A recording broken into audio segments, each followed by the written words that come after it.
How's it going, everybody? This is MOS Tricks, and we're going to be taking a look at some ranked gameplay in Dragon Ball Sparking Zero. There was a showcase a couple days ago that showed us what the online experience is going to be like as far as ranked. As you can see on screen right here, we have both fighters sitting at rank D5, which I believe is the lowest rank, and you're going to have the ability to climb all the way up to Z1, I believe. At the time of releasing this video, as far as I know, there is no information about how fast or how slow the grind to climb up in ranked actually is, as far as how many points you get for winning a match, or even if you actually lose points for losing a match, or even if there's the ability to demote for losing too many matches in a row. And if anybody happens to have any information about that, I would love to see it. But anyways, in this video, they are showcasing what the online experience should look like and also feel like. Granted, they are sitting in the exact same room as far as I'm concerned, so the connection that they are showing off might not be the connection that we are going to experience at home. And as far as I know, and correct me once again if I am wrong, but I don't believe that there is going to be rollback. As far as I've seen, it's only just been standard netcode. So at least in this example, there was no hitching and no lagging or anything like that. But as far as for us, if we happen to be playing overseas,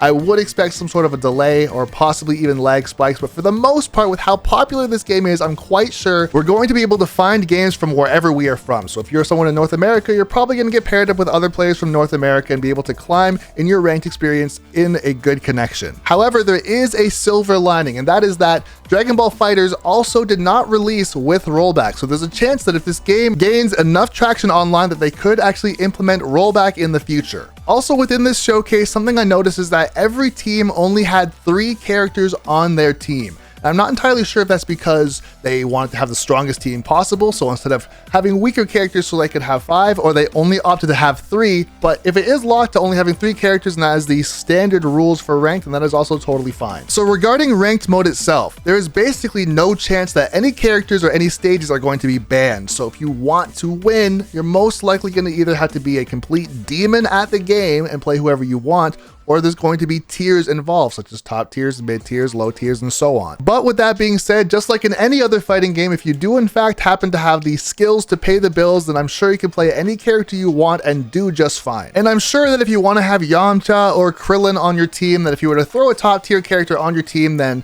having the lower tier characters are not going to be so detrimental that you'll have no chance of winning. I will say from a strategy standpoint as well, there are also going to be lower tier characters that absolutely have very special and unique moves that only those characters have. So you could have a matchup diff where the certain characters that you play as are just counter picking the opponent's characters, or possibly even a knowledge check where someone just happens to have some special move that the opponent just doesn't understand. I'm not saying for sure that it is in fact going to get that deep, but there's still probably a place for the lower tier characters to thrive at some level. For example, if you want to run away with Chaozu for the entire game and shoot out Ki Blasts, and then eventually at the very end use your self-destruct for the memes, but also to clutch out a win. And also, speaking of team comp, I find it quite interesting that you can throw a character on your team that is already fused. So that's definitely going to simplify your team comp, because now you don't have to have certain characters in order to have the fused version of the character that you want.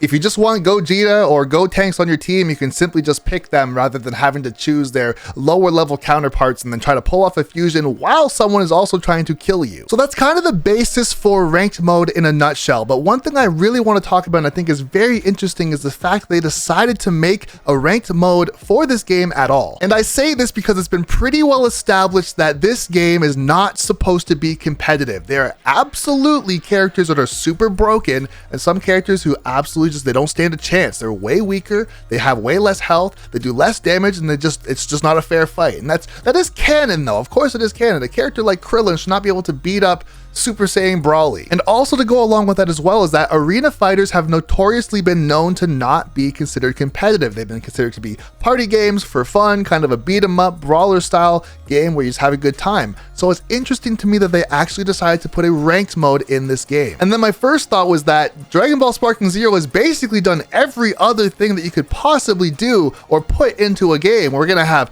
a crazy amount of cosmetics, we're gonna have interactive story mode, we're gonna have basically like a Mario Maker custom battle mode where you can make up your own stories and your own dialogue for characters and have all these crazy scenarios that shouldn't even exist. And so it kind of feels like they made a ranked mode just because they could, because if they were worried about longevity of this game and having it stay relevant or popular, the fact that they gave us the custom battle mode is more than enough. That's going to have infinite replayability. So to have some sort of competitive scene or something to grind for, I'm not saying it doesn't make sense, but it just seems interesting when the game itself is supposed to be not competitive. Because here's the thing, if you give people the opportunity to play any sort of game at all against another human being, they are going to end up becoming competitive to some degree. If we have things such as competitive rock, paper, scissors and competitive staring contests, then of course even a game like Dragon Ball Sparking Zero, which is supposed to be not competitive, it's going to become competitive. People somewhere, some way are going to make a Discord, or they're going to try and do their own thing online and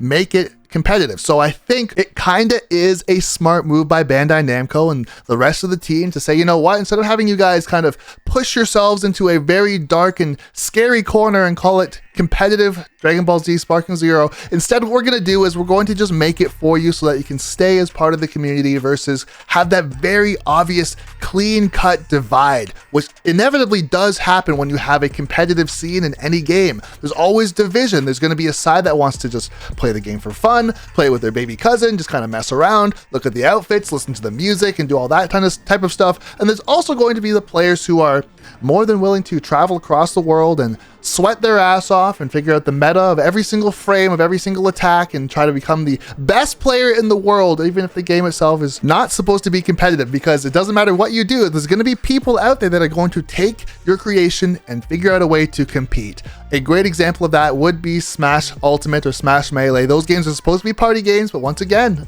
they became very competitive and they were actually quite successful as a esport as well. Which brings me to my next point, and that is this game ever going to have a chance to become an esport? I fully understand, before you guys jump all over me and go absolutely crazy, I fully understand that arena fighters are typically never considered to be an esport. I fully understand that. But here's the thing. The world is now very different compared to when Tenkaichi 3 came out back in 2007. The idea of competitive esports was essentially just MLG and Halo. And if you jump forward to today, we have games like Warzone. For example, back in 2023, we had the very first World Series of Warzone. Once again, a game that was supposed to be casual forever. They took something that was supposed to be just for fun, something to actually just get us through the pandemic. And I'll even say this, Warzone was free. That game was supposed to be a side project to Call of Duty. That's neither here nor there, but it turned into a competitive scene for World Series of Warzone, and now it's going on 2 years now, which is pretty insane. So here's what I'll say about all of this. I'm not advocating for a single second that this game has to be competitive or even that it should be competitive. However, with the insane IP that is Dragon Ball and the almost 200 characters, and also being so unbelievably beautiful, that this would be one of the best spectator viewing experiences in a very long time. And of course, with enough conversations and permission from the developers, if somebody decides they want to throw $1 million into a prize pool for this game, there will be a scene. It will be undeniable that it will in fact happen. And I'll go a step further than that. It doesn't have to be $1 million. Even if it was $100,000 just for a tournament or whatever it might be, then people will flock towards it. From a business standpoint, if we take away the idea of arena fighter, if we take away the idea of Dragon Ball is not supposed to be competitive, if we talk about a business standpoint, if there are people willing to throw money at this game, and there are hundreds, if not thousands of people who want to try and fight for that money, then there will be an opportunity for this game to flourish as an esport, even if it's only for a short period of time. Because as I had mentioned, if there is something to play for, such as money on the line, then there will be a scene that cultivates around that. And there's already proof in this statement because of the fact that ranked mode exists. There's absolutely going to be people who are willing to sell their soul to try and reach the #1 spot. And whether or not you think the game is simple or easy or for babies, or a game that is mashing, or the game is complex and it takes astrophysics to actually win in this game, it doesn't really matter what you think.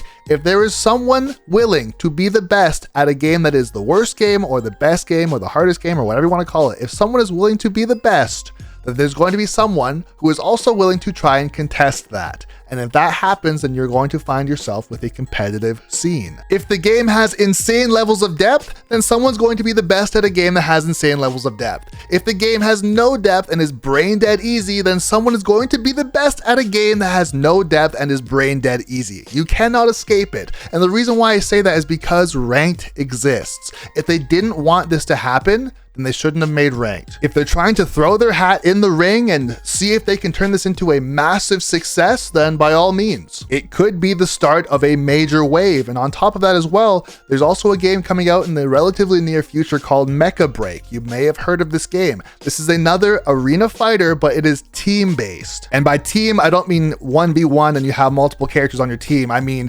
6v6 playing at the exact same time, trying to complete some sort of an objective. So the idea of a competitive arena fighter with some extra little things involved as far as the capture the flag or other things like that is a possibility that people are actually excited about. So there is a chance that maybe they happen to know something that we don't. There's a chance that they've looked at some sort of analytics, or maybe they're just trying it out. Who knows? If this game turns into a massive success almost even by accident, then if there's money to be made, then there's going to be money to be made. And I just want to know what you guys think. What are your guys' thoughts genuinely? Do you think that there should be a competitive scene? And like I had mentioned before, I'm fully on the side of saying that this game is supposed to be for fun. The way that I want to do content around this game is going to be discussion based, something like this, but also taking a look at every single aspect of the game. I, for one, do not want to be the person who cuts out 90% of the game and all I focus on is comp. I'm definitely not going to be doing that. So I can see an argument for both sides. And I'll even say that competition or competitive play can exist or coexist with casual play. They don't have to have that divide, but I want to know what you guys think. Do you think this game should become competitive? Because if we have a ranked mode, you don't really have a choice whether or not you want it to become competitive, I suppose, but more so an esport. Do you think this game should become an esport? I know I'm kind of rambling on as far as how I'm phrasing this question, but I hope you guys are getting what I'm saying. Should this game be an esport? Should this game have some sort of competitive scene around it? Or do you think ranked should just stay online and let it be a thing that you do for fun, and ranked is only, it kind of is what it is? What are your guys' thoughts? Should ranked just only be ranked, or do you think the idea of doing online tournaments and getting prize pools involved and potentially sponsors and doing the whole shebang of making it a semi-esport hybrid type of a game, like similar to how Smash Bros is as well, do you think that's a good idea? Do you think that's something that you'd actually want to participate in, or do you want to try to avoid that like the plague and say, you know what? Catch me on custom battle mode because I'm just going to be making stories the whole time. What are your thoughts? Let me know down below. And once again, this is MOS Tricks saying I appreciate you guys and thanks for watching.